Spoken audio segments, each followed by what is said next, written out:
بسم اللہ الرحمن الرحیم۔ السلام علیکم۔ آج کل وریشہ بڑی خوش تھی۔ کرائے کے مکان سے جان جو چھٹنے والی تھی۔ جب بھی مالک مکان گھر خالی کرنے کو کہتے تھے اس کی جان پر بن آتی تھی۔ اپنے بھائی اور ابو کو کرائے کے مکان کے لیے خوار ہوتا دیکھ کر اسے دکھ ہوتا تھا، اور اسے بھائی کی اس عادت سے بڑی چڑ تھی کہ وہ ہر کام کو بڑا لائٹلی لیتا تھا۔ تم آخر مکان خالی کرنے سے چڑتی کیوں ہو؟ وریشہ کی بدصورتی شکل دیکھ کر اسے چھیڑنے میں مزہ آتا تھا۔ بھائی اگر آپ کو سامان سمیٹ کر دوسرے گھر میں سجانا پڑے تو پتہ لگ جائے، وہ جل کر بولی۔ بہنا، سامان تو میں اور ابو سمیٹتے ہیں، تم تو نئے گھر میں صرف اعتراض کے علاوہ اور کرتی کیا ہو؟ ارمان نے ہنس کر اسے چھیڑا اور وریشہ کے تن بدن میں آگ لگ گئی۔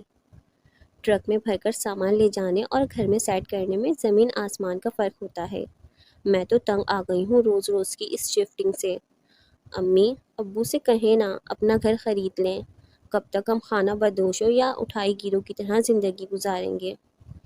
پریشان تو وریشہ کے ابو پروفیسر ذیشان اور اس کی امی عائلہ خاتون بھی کچھ کم نہ تھے۔ مالک مکان کے نخرے، پھر ہر سال کرایہ بڑھانے کا مطالبہ، اس کے علاوہ آئے دن کی تبدیلی سے فرنیچر کی چولیں بھی ہل جاتی تھیں اور نشانات الگ پڑ جاتے تھے۔ اب تو انہوں نے بھی سنجیدگی سے گھر لینے کا سوچ لیا تھا، مگر ان کی محدود آمدنی، بچوں کی پڑھائی اور پھر مکانوں کی قیمتیں بھی آسمان پر پہنچی ہوئی تھیں۔ ہاؤس بلڈنگ سے لون بھی رشوت دیے بغیر نہیں ملتا تھا۔ انہوں نے ہمیشہ حق حلال کا کمایا اور بچوں کو کھلایا۔ اب اس عمر میں اپنی آخرت خراب کرنے سے انہیں ڈر لگتا تھا۔ پھر شو مئی قسمت، ہاؤس بلڈنگ میں ان کی ایک شاگرد کی پوسٹنگ ہو گئی اور یوں انہیں بغیر کسی رشوت کے لون مل گیا، اور بہت سوچ بچار کے بعد انہوں نے احسن آباد میں ایک 300 گز کا پلاٹ خرید لیا، جو شہر سے دور اور ویران ہونے کی وجہ سے نسبتاً سستا اور ان کی رینج میں تھا۔ شروع میں تو وریشہ اور عائلہ اس علاقے کی ویرانی دیکھ کر بڑی گھبرائیں۔ ابو، یہ جگہ تو بڑی ہولناک ہے، اور پھر شہر سے اتنی دور، میں کالج کیسے جاؤں گی؟ وریشہ BSc کی طالبہ تھی اور ارمان CA کر رہا تھا۔ بیٹا، کراچی کی آبادی بہت تیزی سے بڑھ رہی ہے، یہاں روزگار کے مواقع زیادہ ہیں، اس لیے ہر صوبے کے لوگ یہاں آ کر آباد ہو رہے ہیں۔ مجھے تو حیرت ہوتی ہے ان لوگوں پر جو آنے والوں پر اعتراض کرتے ہیں۔ کیا اپنے ہی ملک میں ایک صوبے سے دوسرے صوبے میں جانے کے لیے ویزا لینا پڑے گا؟ کیا ہم روزگار کے لیے دوسرے ممالک نہیں چلے جاتے؟ یہ تو پھر اپنا ہی ملک ہے۔ اور بیٹا، جب تک ہمارا گھر تیار ہوگا اور بہت سے گھر بن جائیں گے۔ اور واقعی پروفیسر ذیشان کا اندازہ بالکل صحیح تھا۔ 6 ماہ بعد گھر مکمل ہونے پر انہوں نے شفٹنگ کی تو کافی گھر بن چکے تھے، صرف ان کے آس پاس کے پلاٹ خالی تھے۔ گھر دیکھ کر وریشہ خوشی سے بے حال ہو گئی۔ گھر بے حد خوبصورت تھا، خاص طور پر چھوٹا سا سرسبز لان، 3 بیڈ روم اور اٹیچ باتھ روم پر مشتمل اس گھر میں ہر وہ سہولت موجود تھی جس کا وریشہ خواب دیکھا کرتی تھی۔ ہر کمرے میں الماریاں، امریکن کچن کے ساتھ چھوٹا سا لیکن اسٹائلش سا ڈرائنگ روم جس کے ساتھ باتھ روم بھی تھا۔ وریشہ خوشی سے ابو سے لپٹ گئی۔ تھینک یو ابو، اتنے خوبصورت گھر کا تو میں نے سوچا بھی نہ تھا۔ اچھا کیا جو نہیں سوچا، اس گھر پر صرف میرا اور امی ابو کا حق ہے۔ تم کس کھیت کی مولی ہو؟ ارمان نے ہنس کر کہا تو وریشہ کو پتنگے لگ گئے۔ آپ یوں ہی چلتے ہیں، دیکھنا میں اپنا کمرہ کس خوبصورتی سے سجاؤں گی، وہ اکڑ کر بولی۔ صرف نام کا کمرہ ہوگا تمہارا، کیونکہ کچھ عرصے بعد ہم تمہیں اس گھر سے نکال دیں گے۔ انتظار کر رہے ہیں اس شخص کا جو اس مصیبت کو اپنے گھر لے جائے گا۔ ارمان نے پھر اسے چھیڑا اور وریشہ اس کو مارنے دوڑی، لیکن پروفیسر ذیشان بیچ میں آ گئے۔ بھائی ارمان، مت چھیڑا کرو ہماری چہکتی بلبل کو، یہ تو اس گھر کی رونق ہے اور رحمت ہے، اس کی رخصتی کے بعد بھی کمرہ اسی کے نام الاٹ رہے گا۔ وریشہ نے زبان چڑھاتے ہوئے خود کو باپ کی باہوں میں چھپا لیا۔ کئی دن تو گھر کی سیٹنگ میں نکل گئے، پھر وریشہ کو تنہائی ستانے لگی۔ گھر کے سناٹے اور ویرانی سے دل گھبرانے لگا۔ حالانکہ کافی گھر آباد تھے، لیکن عجیب خشک اور بدذوق لوگ تھے، کسی نے بھولے سے بھی آ کر جھانکا نہیں تھا۔ جوں جوں وقت گزر رہا تھا، وریشا ایک عجیب قسم کی بے چینی اور اضطراب کا شکار ہو رہی تھی۔ آج کل کالج کی بھی چھٹیاں تھیں اور موبائل پر دوستوں سے کتنی باتیں کرتی اور کب تک ٹی وی دیکھتی۔ کسی سے اپنی کیفیت شیئر بھی نہیں کر سکتی تھی کیونکہ گھر خریدنے کے لیے سب سے زیادہ اتاولی وہی تھی۔ اس دن اچانک امی کو پروفیسر صاحب کی دوست کی والدہ کے انتقال پر جانا پڑ گیا۔ ابو نے امی کو جنازہ اٹھنے سے پہلے پہنچنے کی تاکید کی تھی۔ امی میں گھر میں اکیلی کیسے رہوں گی؟ وریشا نے احتجاج کیا۔ میں نے ارمان کو میسج کر دیا ہے، وہ مجھے 1 گھنٹے بعد پک اپ کر لے گا۔ تمہارے ابو تو جنازہ پڑھ کر ہی آئیں گے، تم جب تک ٹی وی دیکھتی رہنا۔ اور ہاں، وہ واپس پلٹ کر بولی، جب تک میں واپس نہ آؤں تم دروازہ مت کھولنا۔ وریشا نے لاؤنج میں رکھے ٹی وی کو کھول لیا۔ اس کا پسندیدہ ڈرامہ آ رہا تھا۔ اچانک اسے لگا اس کے پیچھے کوئی کھڑا ہے۔ اس نے مڑ کر دیکھا، کوئی بھی نہیں تھا۔ لا حول ولا قوت، اس کو اپنی بزدلی پر ہنسی آ گئی۔ اچانک کسی کا بھاری ہاتھ اس کے کندھے پر آ دھرا۔ اس کی چیخ نکل گئی۔ وہ گھبرا کر کھڑی ہو گئی۔ کوئی نہیں تھا۔ اس کا دل دھڑک دھڑک کرنے لگا، جیسے پسلیاں توڑ کر باہر آ جائے گا۔ اس نے گھوم کر سب جگہ کا جائزہ لیا۔ وہ پھر گھبرا کر آیت الکرسی پڑھنے لگی۔ اس کو سردی محسوس ہونے لگی۔ نومبر کا مہینہ تھا اور کھلے علاقے کی وجہ سے فضا میں خنکی سی پیدا ہو گئی تھی۔ اس نے ٹی وی بند کیا اور کافی بنانے کچن کی طرف بڑھی، جو امریکن اسٹائل میں کھلا ہوا تھا اور کاؤنٹر کے ساتھ 2 کرسیاں رکھی ہوئی تھیں، جس پر اکثر دونوں ماں بیٹی دوپہر کا کھانا کھایا کرتی تھیں۔ ابھی اس نے سوچا ہی تھا کہ آنکھیں پھٹی کی پھٹی رہ گئیں۔ تیار کافی کاؤنٹر پر رکھی تھی۔ وہ گھبرا کر اپنے کمرے میں بند ہو گئی اور موبائل پر ارمان سے بات کرنے کی کوشش کرنے لگی، مگر شاید سگنل کا پرابلم تھا۔ وہ چیخ چیخ کر رونے لگی۔ اچانک کسی نے اس کے منہ پر ہاتھ رکھ دیا، پھر اسے اپنا ہوش نہیں تھا۔ آنکھ کھلی تو وہ اپنے بستر پر تھی اور باہر سے امی اور بھائی کی باتوں کی آواز آ رہی تھی۔ وہ گھبرا کر کمرے سے باہر نکل آئی۔ بھائی، دروازہ کس نے کھولا؟ اس نے بامشکل سوال کیا۔ پاگل، تم نے ہی تو کھولا تھا، پھر بات کیے بغیر جا کر کمرے میں سو گئی۔ مگر امی نے تمہیں اٹھانے نہیں دیا کیونکہ تم نے زبردست سگڑاپے کا مظاہرہ کر کے انہیں ورطہ حیرت میں ڈال دیا تھا۔ کھانا تیار، روٹی پکی ہوئی اور گھر صاف ستھرا۔ تم اس قدر کام چور اور نکمی ہو، آج یہ تم پر کام کرنے کا دورہ کیسے پڑ گیا؟ ارمان کے لہجے میں شرارت تھی۔ مت تنگ کرو میری بیٹی کو، اس قدر کام کیا ہے، تھک کر سو گئی ہوگی، آئلہ نے پیار سے کہا تو وہ سوچ میں پڑ گئی۔ کیسے بتاؤں انہیں کہ میں نے تو کوئی کام نہیں کیا، اور پھر بتا بھی دیا تو کیا فائدہ ہوگا؟ قرض ادھار لے کر یہ گھر بنایا ہے، کیا اسے چھوڑنا ہوگا؟ شاید میں نے خواب دیکھا ہوگا، لیکن کیا میں نے خواب میں کھانا پکایا تھا؟ آئلہ اور ذیشان حیران تھے۔ وریشا، جو نماز پڑھنے کی عادی نہ تھی، آج کل بغیر کہے نماز کے ساتھ ساتھ تلاوت قرآن پاک بھی کر رہی تھی۔ دونوں ہی بہت خوش تھے اور دعا گو بھی کہ BSc کرتے ہی اس کی شادی ہو جائے گی۔ مگر پریشانی یہ تھی کہ لوگ رشتے کے لیے کہتے ضرور تھے، لیکن احسن آباد آنے کے لیے کوئی تیار نہ ہوتا تھا۔ اب تو پروفیسر صاحب کو شہر سے باہر گھر بنانے پر ملال ہونے لگا تھا۔ گھر خریدنے سے پہلے انہیں گھر والوں کی اور لوگوں کی رائے کو اہمیت دینا چاہیے تھی، یا کم از کم اتنا ہی کرتے کہ استخارہ ہی کر لیتے۔ حالانکہ ان کی عادت تھی کرائے کا گھر لینے سے پہلے استخارہ ضرور کرتے تھے تاکہ اللہ کی رضا شامل ہو جائے، مگر نہ جانے کس طرح اس اہم کام کے وقت وہ استخارہ کرنا بھول گئے اور اب پچھتا رہے تھے۔ پروفیسر ذیشان نے وریشا کی تنہائی کے خیال سے اس کے کمرے کے لیے بیوی کی مخالفت کے باوجود چھوٹا ٹی وی لے دیا تھا تاکہ وہ اپنے کمرے میں سکون سے ٹی وی دیکھ سکے، کیونکہ جس قسم کے کھلے ڈٹے ڈرامے اور پروگرام آتے تھے، انہیں خود بھی بچوں کے، خاص طور پر بیٹی کے ساتھ بیٹھ کر دیکھنے میں شرم آتی تھی۔ رات نیند نہ آنے پر جب وریشا نے ٹی وی کھولا تو اس پر کوئی ڈرامے مووی آ رہی تھی۔ اس نے خوفزدہ ہو کر ٹی وی بند کرنا چاہا تو وہ جام ہو گیا۔ اس کو لگا ہر آنکھ اس کو گھور رہی ہے، ہر چہرہ اس پر ٹکا ہے۔ ایک جگر پاش اور حوصلہ شکن نظارہ اس کے سامنے تھا۔ خوف سے اس کا اپنا چہرہ سرخ ہو گیا، ہاتھ پاؤں مفلوج اور گلا خشک۔ اس کی گھگی بن گئی، ایک ڈھانچے جیسی چیز جس کے بڑے بڑے دانت آگے کی طرف نکلے ہوئے تھے۔ آنکھوں کی جگہ خالی گھڑے جھانک رہے تھے اور چیتڑوں جیسے کپڑوں سے لٹکتے ہوئے ہاتھ زمین کو چھو رہے تھے۔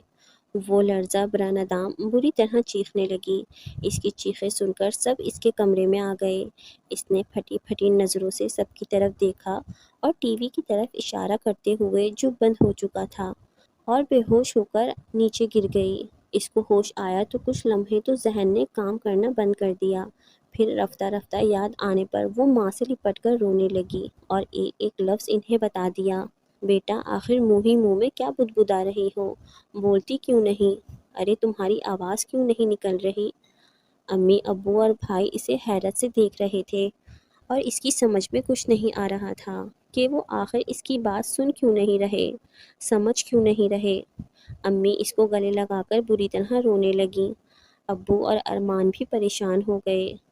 بیٹا گمسم کیوں ہو؟ بتاؤ تو صحیح، کیا تم نے کوئی بھیانک خواب دیکھا تھا؟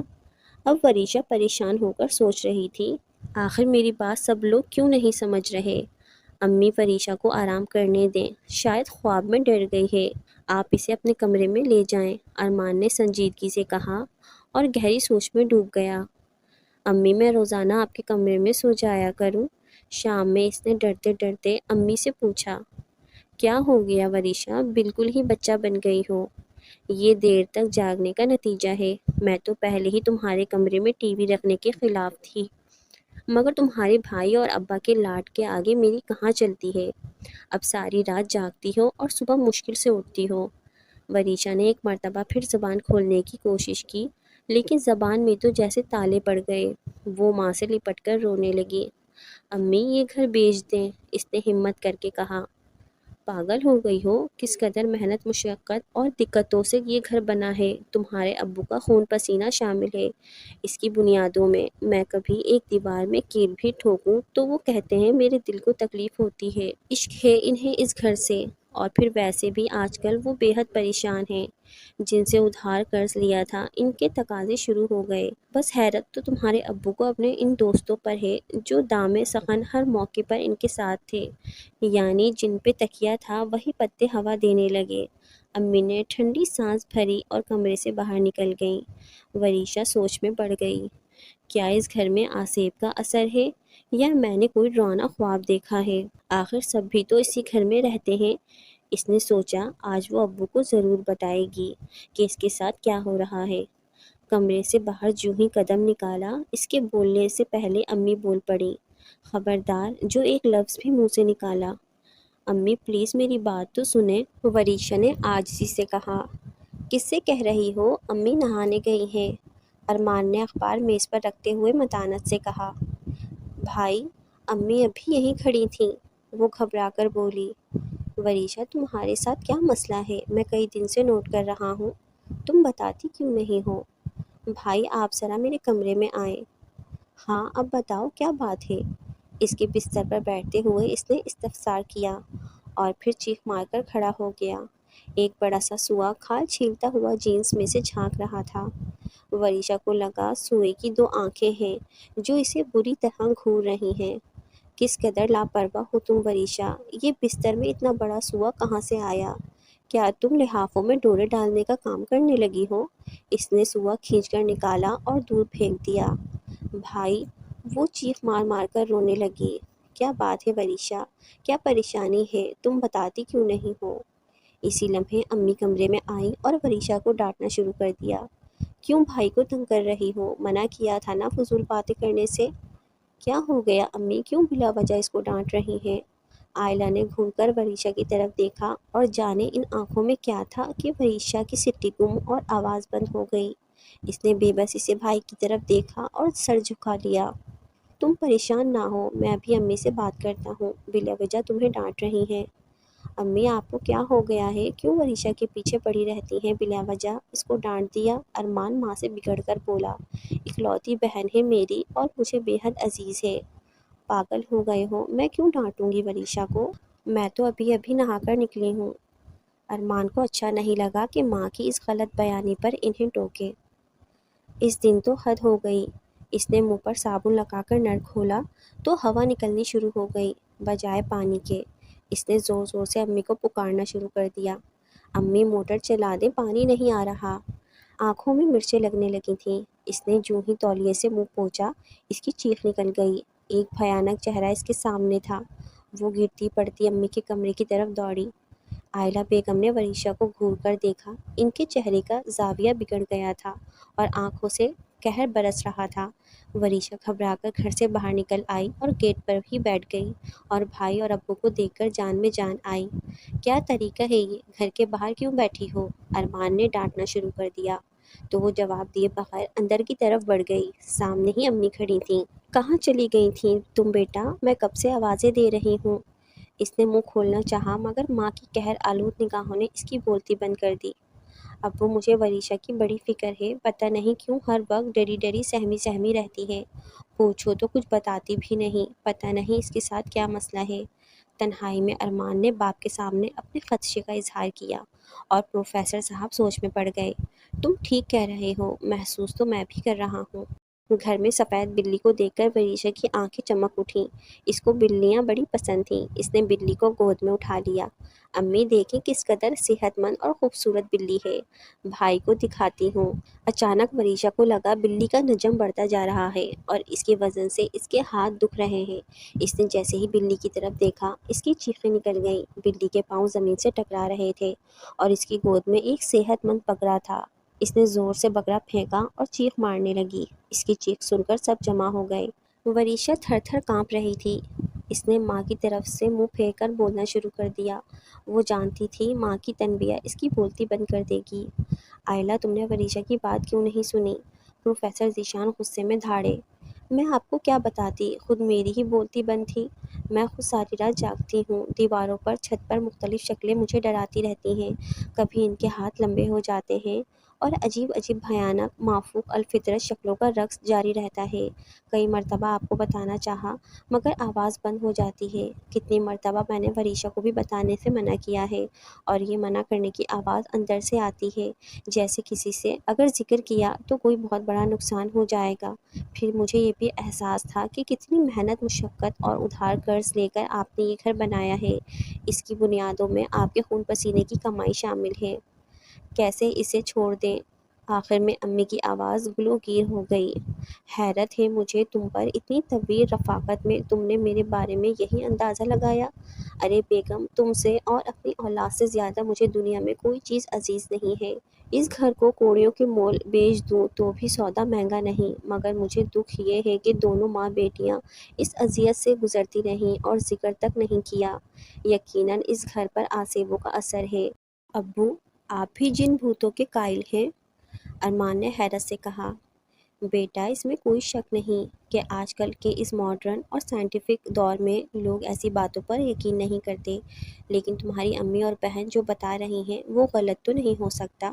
قرآن شریف میں سورۃ الجن میں اس کا ذکر ہے۔ ہم کسی عالم سے رجوع کریں گے، اللہ کے کلام کی برکت سے ہمیں ان سے نجات مل جائے گی۔ عالموں کو تو بس رہنے دیں، ارمان چڑھ کر بولا۔ میں بھی جانتا ہوں مگر تلاش کرنا پڑے گا، ابھی بھی نیک لوگوں کی دنیا میں کمی نہیں۔ آج سے میں وریشہ کے کمرے میں اور وریشہ اپنی ماں کے ساتھ سوئے گی، اور سوتے وقت آیت الکرسی 7 مرتبہ پڑھ کر حصار ضرور کر لینا۔ وریشہ کے کالج کھل گئے تھے۔ جب سے وریشہ نے ماں کے ساتھ سونا شروع کیا تھا، اس کا خوف دور ہوتا جا رہا تھا۔ پروفیسر صاحب بھی کسی عالم کی تلاش میں تھے، ساتھ ساتھ پراپرٹی ڈیلر سے بھی گھر بیچنے کی بات کر رکھی تھی۔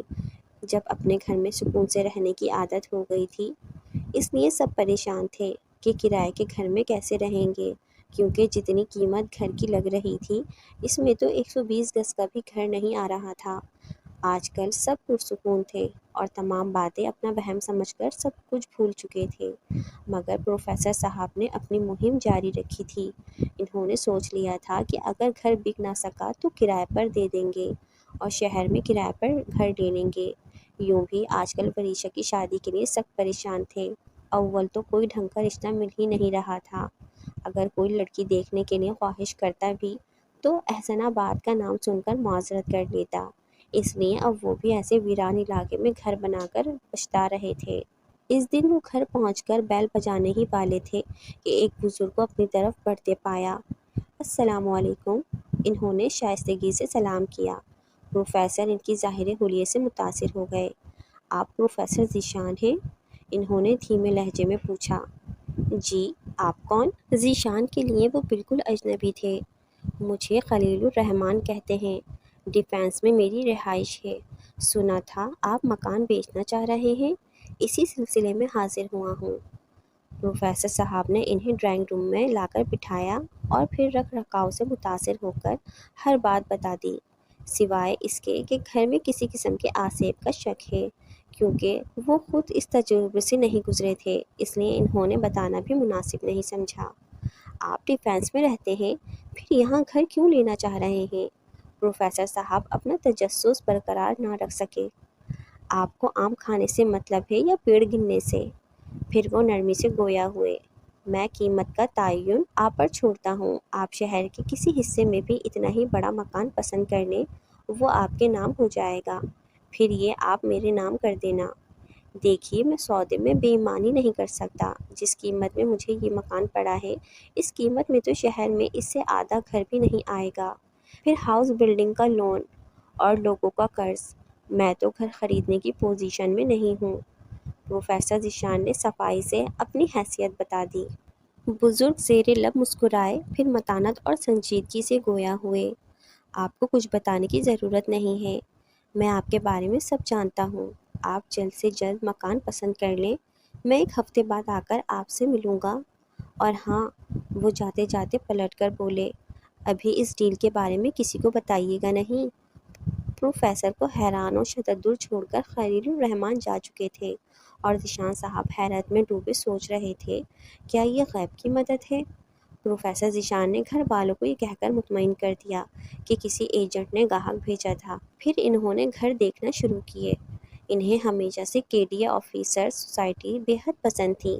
ان کے 2-3 دوست بھی وہاں رہائش پذیر تھے۔ شہر کے وسط میں صاف ستھرا علاقہ، انہیں ایک بنگلہ بے حد پسند آیا۔ 1 یونٹ 240 گز پر، بے حد خوبصورت، نیا بنا ہوا۔ ان کا اندازہ تھا اس کی قیمت کم از کم 1.5 کروڑ تک ہوگی۔ پھر انہوں نے گلشن اقبال صحافی کالونی میں 200 گز پر ایک گھر دیکھ لیا، حالانکہ انہیں دونوں میں سے کسی ایک کے بھی ملنے کی امید نہیں تھی۔ اب انہیں خلیل الرحمن کا بری طرح انتظار تھا اور حسب وعدہ ایک ہفتے بعد وہ آ گئے۔ امید ہے آپ نے اپنا کام مکمل کر لیا ہوگا، انہوں نے بیٹھتے ہوئے پوچھا۔ گھر پسند تو کر لیے ہیں، مگر مجھے اندازہ ہے وہ میری رینج میں نہیں ہے۔ آپ اس گھر کی قیمت لگا دیں، ہم کرائے کے گھر میں چلے جائیں گے، پھر بعد میں خرید لیں گے۔ پروفیسر ذیشان نے ہچکچاتے ہوئے شرمندگی سے کہا، جب ہم آپ سے کہہ رہے ہیں کہ آپ کو پریشان ہونے کی ضرورت نہیں، تو کیوں فکر کرتے ہیں؟ خلیل الرحمن نے ان کا ہاتھ پکڑا اور اپنی گاڑی میں بٹھا کر شہر کا رخ کیا۔ پروفیسر ذیشان پر تو ایک خواب کی سی کیفیت طاری تھی۔ پھر ایک ہفتے بعد 240 گز کا مکان ان کا نام ہو چکا تھا۔ انہوں نے احتیاطاً سیوک سینٹر جا کر اپنے دوست کے توسط سے معلومات کی۔ کوئی شک کی گنجائش نہیں تھی، نہ کوئی لمبا چوڑا کیس تھا، پوری پیمنٹ ہو چکی تھی اور گھر ان کے نام ہو گیا تھا۔ دوسرے دن خلیل الرحمن ان کے اپنے ساتھ مختلف دفاتر میں لے گئے اور ایک دن ان کا گھر خلیل الرحمن کے نام ہو گیا۔ پروفیسر ذیشان کی حیرت پر وہ مسکرا کر بولے، آپ کسی شک میں نہ پڑیں اور راحت سفر باندھیں۔